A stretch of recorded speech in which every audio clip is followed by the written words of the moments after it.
नमस्कार, आप देख रहे हैं संवाद 365। मैं हूं दिग्विजय सिंह चौहान। स्वागत करता हूं आपका टॉप 5 में। आज के टॉप 5 में हम बात करेंगे देश में कोरोना वायरस जो बढ़ रहा है उसमें खतरा एक नए वेरिएंट को लेकर के है। म्यूटेंट वेरिएंट एक सामने आ रहा है, क्या वो है उसके बारे में भी बात करेंगे। इसके अलावा बात करेंगे उत्तराखंड के वर्तमान मुख्यमंत्री तीरथ सिंह रावत कोरोना संक्रमित तो थे ही, लेकिन अब पूर्व मुख्यमंत्री हरीश रावत भी कोरोना संक्रमित हो गए हैं। कौन कौन हुआ है और उस पर भी बात करेंगे। इसके अलावा आज हम ये भी बात करेंगे कि मुख्यमंत्री तीरथ सिंह रावत ने लोक निर्माण विभाग की एक बैठक ली। उसमें उन्होंने जो आजकल वीडियो सोशल मीडिया पर काफ़ी सारी आ रही हैं, जब सड़क उखड़ जाती है तो उसको लेकर उन्होंने कुछ दिशा निर्देश दिए हैं। इसके अलावा बात करेंगे हरिद्वार कुंभ की। कुंभ के लिए अधिसूचना जारी कर दी गई है, कुंभ क्षेत्र निश्चित कर दिया है, समय निश्चित कर दिया है और वहां आने वाले यात्रियों के लिए भी कुछ बातें निश्चित की गई है, वो भी आपको बताएंगे। लेकिन सबसे पहले नजर हेडलाइंस पर।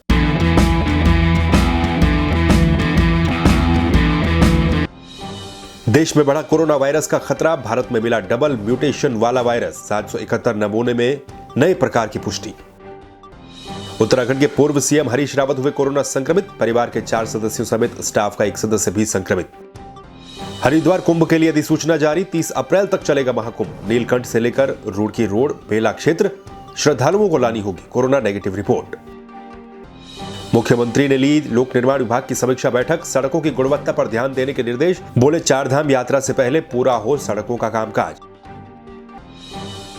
और जोशीमठ में शराब की दुकान पर पुलिस का लाठीचार्ज वाला वीडियो वायरल, स्थानीय व्यापारियों ने पुलिस पर लगाया आरोप। पुलिस बोली हुड़दंग कर रहे थे शराबी।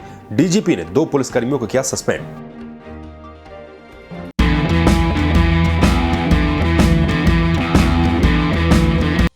तो चलिए आज बात सबसे पहले कोरोना वायरस की। देश भर में एक बार फिर से कोरोना वायरस के मामलों में उछाल देखने को मिल रहा है, लेकिन इसी बीच सरकार की एक बड़ी चिंता भी बढ़ गई है। ये बड़ी चिंता किसको लेकर बढ़ी है? स्वास्थ्य विभाग की माने तो स्वास्थ्य विभाग का कहना है कि देश में कोरोना वायरस का एक डबल म्यूटेंट वेरिएंट भी सामने आ रहा है, यानी कि कोरोना वायरस का ही एक और प्रकार।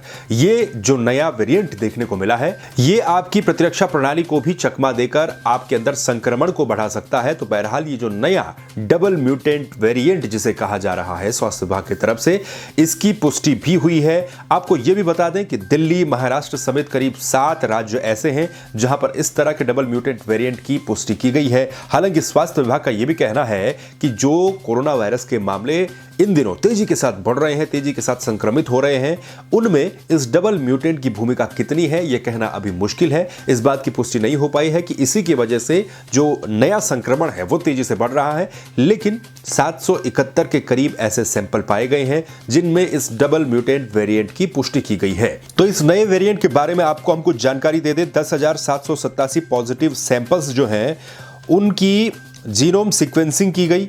इनमें 18 राज्यों में 771 जो वेरिएंट है वो वेरिएंट ऑफ कंसर्न पाए गए, जिनमें से ब्रिटिश वेरिएंट 736 हैं और जो 34 सैंपल है वो दक्षिण अफ्रीकी वेरिएंट और 1 सैंपल ब्राजीली वेरिएंट से संक्रमित मिला है।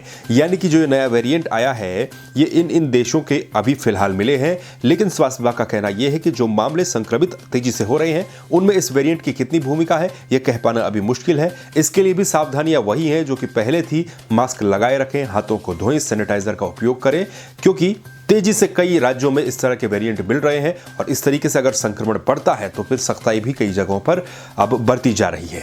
तो विशेषज्ञों का कहना यह है कि किसी भी वायरस में बदलाव होते रहते हैं। ये बदलाव इसकी प्राकृतिक प्रक्रिया है और ये जब बदलाव होते हैं तो वो वायरस पूर्ण नहीं रहता है, उसमें कुछ ना कुछ पार्ट उसका छूट जाता है और इसी को ही म्यूटेशन कहा जाता है। विशेषज्ञों का यह भी कहना है कि जब किसी वायरस में बदलाव होते हैं तो जब वो म्यूटेंट होता है यानी कि तो वो कमजोर भी पड़ सकता है और खतरनाक भी हो सकता है। ऐसे में ध्यान देने की आवश्यकता है, सतर्क रहने की आवश्यकता है और जो प्रिकॉशंस है, जो सावधानियां हैं उनको बरतते रहने की आवश्यकता है। उत्तराखंड की अगर हम बात करें तो उत्तराखंड में लगातार तेजी के साथ, परसों में हमने आपको बताया था कितने मामले बढ़े।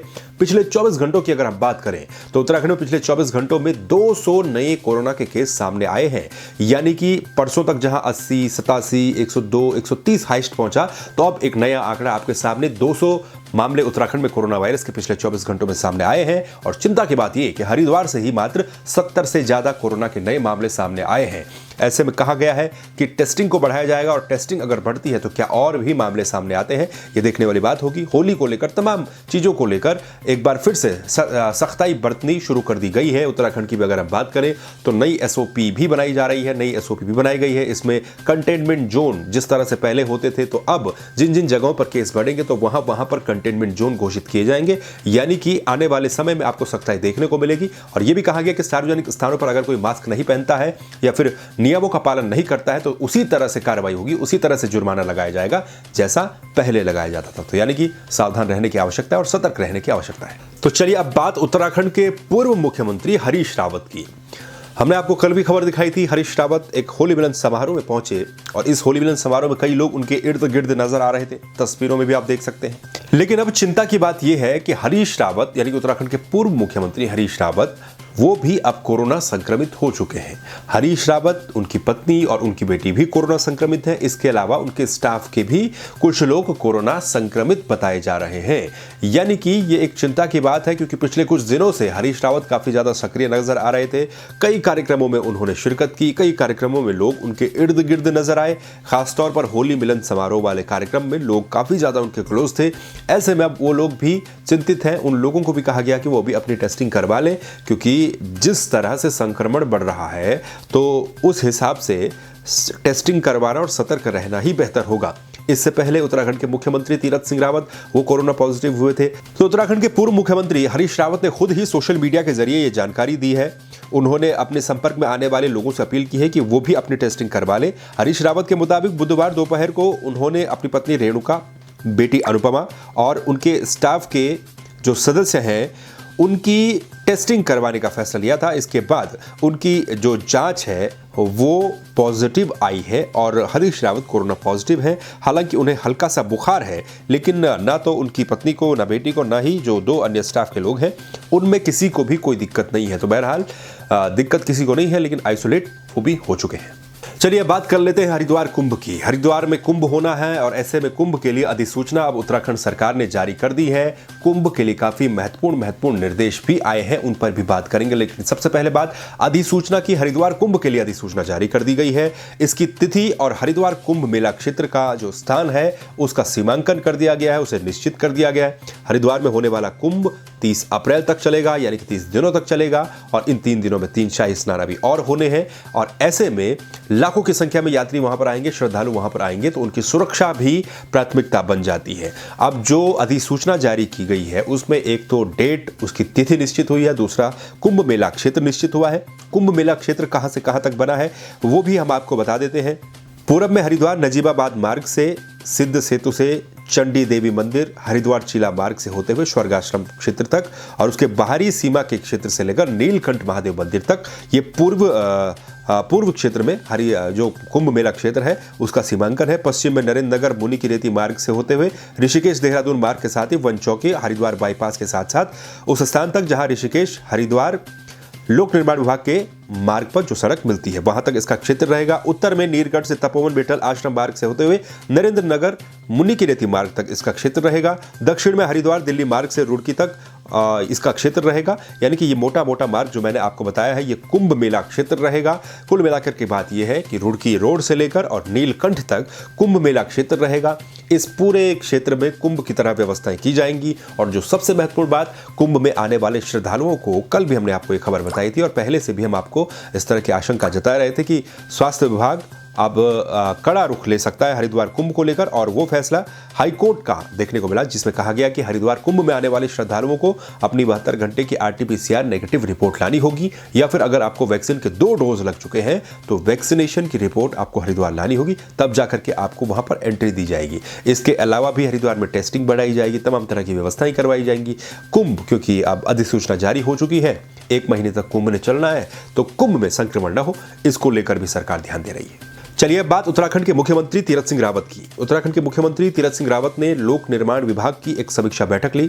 इस समीक्षा बैठक में उन्होंने कई तरह के दिशा निर्देश दिए। सड़कों के कामकाज को लेकर, सड़कों के निर्माण को लेकर, उनकी क्वालिटी को लेकर कई तरह की बातें मुख्यमंत्री ने इस बैठक में कही। मुख्यमंत्री कोरोना पॉजिटिव है, इसलिए उन्होंने ये बैठक ऑनलाइन ही ली, वर्चुअली रूप से ली। और इस बैठक में स्पष्ट तौर पर निर्देश दिए गए हैं अधिकारियों को कि जो सड़क निर्माण है या फिर जिन सड़कों का पुनर्निर्माण होना है, जिनका रिकंस्ट्रक्शन होना है, जिनका कंस्ट्रक्शन होना है, मरम्मत होना है, डामरीकरण होना है, उन सभी सड़कों में सबसे महत्वपूर्ण बात क्वालिटी का, गुणवत्ता का विशेष ध्यान रखा जाए। पिछले कुछ दिनों से लगातार हम भी आपको दिखा रहे थे कि डामर जब गिर जाता है तो उसके 2-3 दिन के बाद डामर उखड़ने वाली जो सड़कें हैं वो किस तरह से सामने आई है। जब एक आध वायरल वीडियो आए थे तो उसके बाद से लगातार हमने भी आपको कई जगहों की सड़कों की स्थितियां दिखाई।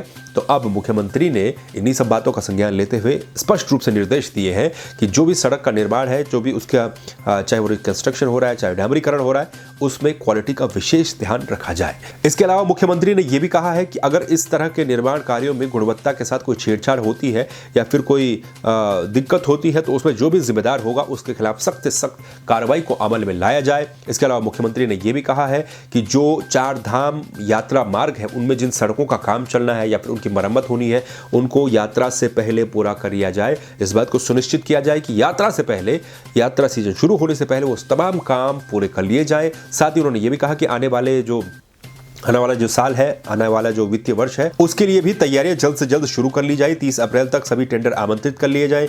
कार्यों की प्रगति समय समय पर विभागीय समीक्षा उसकी की जाए। 10 करोड़ से अधिक के जो कार्य हैं, यानी कि जिन कामों में 10 करोड़ या उससे अधिक रुपए का खर्च आ रहा है, तो उन कार्यों की जांच और उनका जो निरीक्षण है वक्त वक्त पर किया जाए और उसके लिए मुख्य अभियंता स्तर के अधिकारियों को नियुक्त किया जाए और जो विधायकों के प्रस्ताव है उस पर भी ध्यान दिया जाए। यानी कि 10 करोड़ से अधिक के जो निर्माण कार्य है उसमें जो वरिष्ठ अधिकारी हैं वो इनके जो काम है उसकी मॉनिटरिंग करेंगे, उसका निरीक्षण करेंगे। तो चलिए अब बात चमोली की। चमोली में कल देर शाम को एक वीडियो सामने आया था। ये वीडियो सोशल मीडिया पर खासा वायरल भी हुआ। इस वीडियो में चमोली थाना क्षेत्र के अंतर्गत एक शराब की दुकान के आगे पुलिस लाठीचार्ज करती हुई नजर आ रही है। पुलिस कुछ लोगों को बुरी तरह से बेरहमी से पीट रही है। इस वीडियो के बाद अब हंगामा भी काफी ज्यादा तेज हो गया है। इस वीडियो पे 2 पक्ष सामने आ रहे हैं। एक वहां के लोगों का, वहां के लोग और स्थानीय व्यापारियों का कहना यह है कि शराब की दुकान पर ओवर रेटिंग को लेकर विरोध कुछ लोग कर रहे थे। इसी बीच पुलिस ने वहां पर लाठीचार्ज कर दिया और बेरहमी से उन लोगों को पीटा गया। तो वहीं पुलिस का अपना पक्ष है। पुलिस का क्या पक्ष है वो भी सुन लीजिए। पुलिस का कहना यह है कि उन लोगों को यह सूचना मिली थी कि शराब की दुकान के बाहर कुछ लोग, उनमें 2 या 3 लोग थे जो लोग शराब पी करके हुड़दंग मचा रहे हैं। पुलिस की टीम जब वहां पर पहुंची, उनको चुप कराने की कोशिश की, शांत करवाने की कोशिश की, तो उन्होंने पुलिसकर्मियों के साथ ही अभद्रता करनी शुरू कर दी, जिसके बाद पुलिस को वहां पर बल का प्रयोग करना पड़ा। लेकिन जो स्थानीय लोग हैं वो इस बात से इत्तेफाक नहीं रखते हैं। उनका कहना यह है कि पुलिस ने बेरहमी से वहां पर उन लोगों की पिटाई की है, इसमें गलती पुलिस की है। लोगों ने वहां पर नारेबाजी भी की और इसका असर ये देखने को मिला कि डीजीपी ने तत्काल प्रभाव से जो 2 पुलिसकर्मी थे उनको सस्पेंड कर दिया है इस पूरे मामले में। लेकिन अब सस्पेंड तो इन लोगों को कर दिया है, पुलिस का अपना पक्ष है, लोगों का अपना पक्ष है। लेकिन इसी बीच डीजीपी ने एक और आदेश भी दिया है चमोली के एसपी को कि वो इस पूरे मामले में जांच करवाएं और स्पष्ट रूप से पता करें कि आखिर मामला क्या था। तो ये थी अभी तक की टॉप 5 खबरें। इसी तरह की बाकी खबरों के लिए आप लगातार बने रहिए संवाद 365 के साथ। फीडबैक अपना दीजिए इन खबरों को लेकर, आप क्या सोचते हैं कमेंट कीजिए, हमें अपनी राय बताइए। और फेसबुक पर देख रहे हैं तो शेयर कीजिए, लाइक कीजिए, वीडियो को दूसरों को भी दिखाइए। यूट्यूब पर देख रहे हैं तो सब्सक्राइब भी कीजिए, बेल आइकन भी दबाइए ताकि इसी तरह की नोटिफिकेशन आप तक मिलती रहे, पहुंचती रहे। इंस्टाग्राम पर जुड़िए, ट्विटर पर जुड़िए, वेबसाइट पर लॉगिन कीजिए और फिर मिलेंगे एक नई वीडियो के साथ। तब तक के लिए नमस्कार।